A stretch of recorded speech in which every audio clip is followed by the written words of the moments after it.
Bismillahirrahmanirrahim. Assalamualaikum warahmatullahi taala wabarakatuh. Saudara, bertemu lagi kita di video pada kali ini. Masya Allah. Sebelum itu saudara, jangan lupa untuk subscribe, like, komen dan kongsi channel ini. Semoga bermanfaat. Dan di video kali ini kita akan mengulas, akan mengupas, akan membicarakan, akan berkongsi. Masya Allah. Kita akan berkongsi dengan satu tajuk, yakni ciri-ciri sihir jiwa. Saudara, sekiranya kita ingin membahas tentang topik sihir ini, tentu sangat lama, akan memakan masa yang begitu lama, karena sihir itu bermacam-macam ragam. Sihir-sihir itu bermacam-macam saudara. Ada sihir yang melumpuhkan, ada sihir yang menceraikan suami istri, ada sihir yang menutup jodoh, ada sihir yang menutup perniagaan, ada sihir jiwa, dan bermacam-macam lagi. Ada sihir yang perut membesar, ada sihir yang tiba-tiba orang yang kita cintai tiba-tiba benci. Dia bermacam-macam. Dia bermacam-macam saudara. Nah, untuk video pada kali ini kita akan membahas tentang ciri-ciri seseorang itu terkena sihir jiwa. Saudara, sihir jiwa ini sangat-sangat berbahaya. Karena bangsa jin itu ianya tidak merasuk ke dalam tubuh manusia, tetapi ianya akan mengganggu jiwa manusia itu.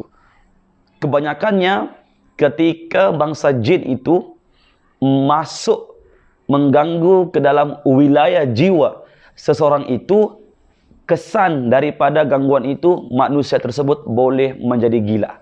Ini yang menjadi satu masalah sekiranya kita terkena sihir jiwa tersebut. Karena apa? Jin tersebut akan mengganggu jiwa kita. Ianya akan fokus kepada jiwa kita. Kita tak boleh tidur malam, itu jiwa saudara, itu jiwa. Kita teringat seseorang tiba-tiba, itu jiwa saudara. Kita tiba-tiba sedih dan menangis, itu jiwa saudara. Jadi gangguan sihir pada jiwa itu sangat-sangat mengerikan. Karena apa? Ianya melibatkan jiwa kita saudara. Jiwa ini sungguh berharga. Ianya sangat mahal dan tidak boleh dibeli saudara. Ketika seseorang itu jiwanya mantap, jiwanya bahagia, jiwanya sejahtera, pasti tubuhnya, jasadnya juga turut bahagia. Di sebaliknya, ketika jiwa seseorang itu jatuh, jiwa seseorang itu sedih, jiwa seseorang itu merana, pasti jasadnya, tubuhnya juga ikut merana. Jadi pembahasan kita adalah tentang sihir yang melibatkan jiwa. Di antara sihir yang melibatkan jiwa, yakni ilmu pelet. Ilmu ini melibatkan jiwa. Saya bagi satu contoh. Saya tidak suka dengan wanita tersebut. Oleh kerana wanita itu menggunakan sihir. Ianya menggunakan ilmu yang dipanggil ilmu pelet. Ilmu pelet ini suatu ilmu yang dimana kita benci dengan dia. Tetapi sekiranya kita terkena ilmu tersebut, kita akan terkejar-kejar dengan dia. Maksudnya, yang mula benci, ketika kena ilmu pelet, kena ilmu pugai, kena ilmu pengasih ini, kita akan tiba-tiba sayang dengan mereka. Padahal permulaannya kita tidak suka dengan mereka. Ini melibatkan jiwa saudara.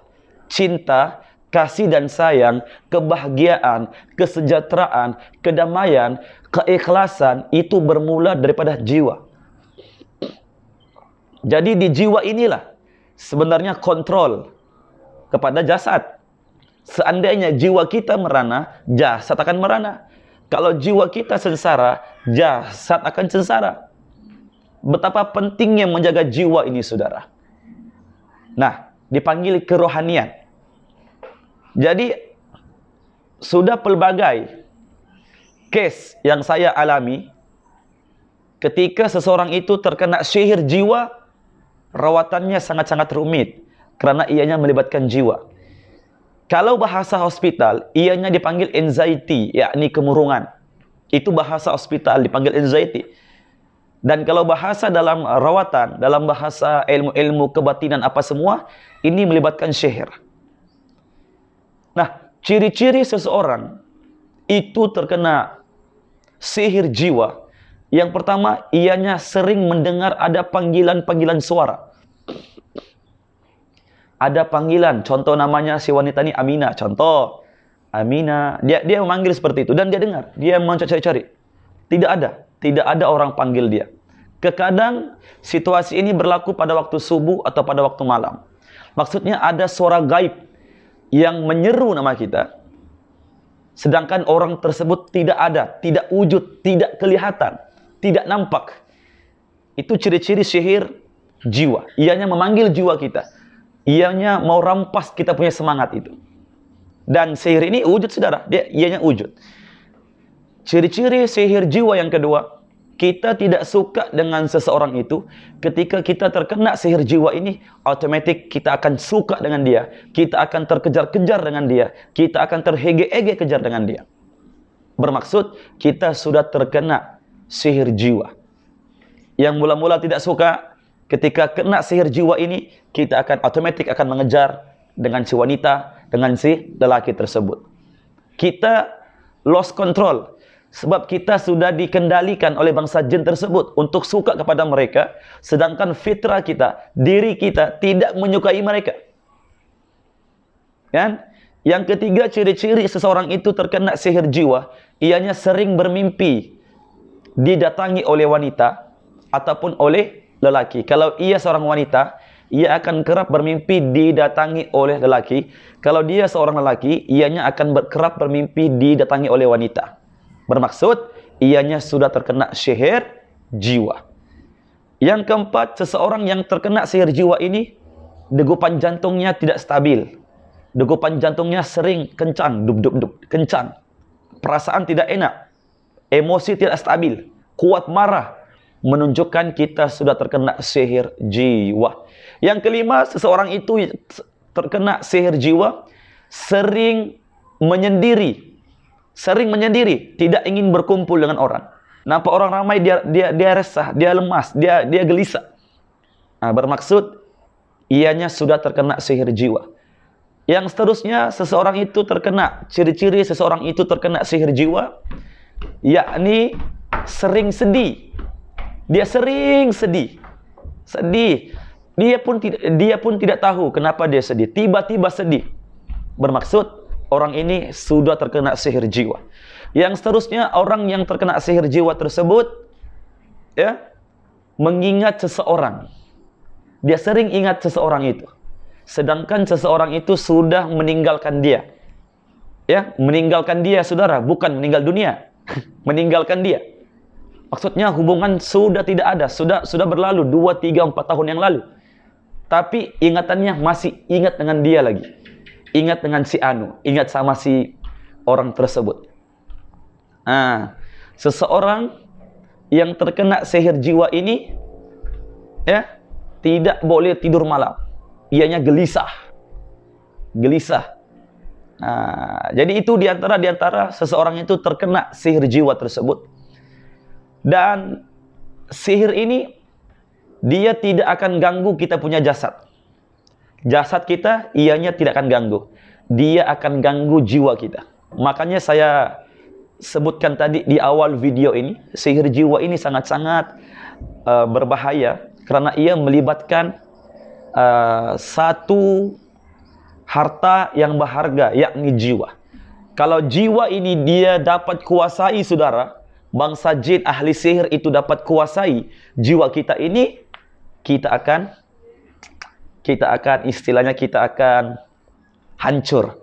Sekiranya tidak ada perlawanan, seandainya kita tidak ada benteng diri, seandainya kita tidak ada amalan khusus, kita akan mudah disakiti. Bangsa jin tersebut mudah untuk masuk ke dalam wilayah jiwa kita, akhirnya merosakkan jiwa kita, akhirnya merosakkan jasad kita. Ketika jiwa rosak, pasti jasad akan rosak. Ketika jiwa merana, pasti jasad akan merana. Karena apa? Jiwa itu mengontrol jasad kita.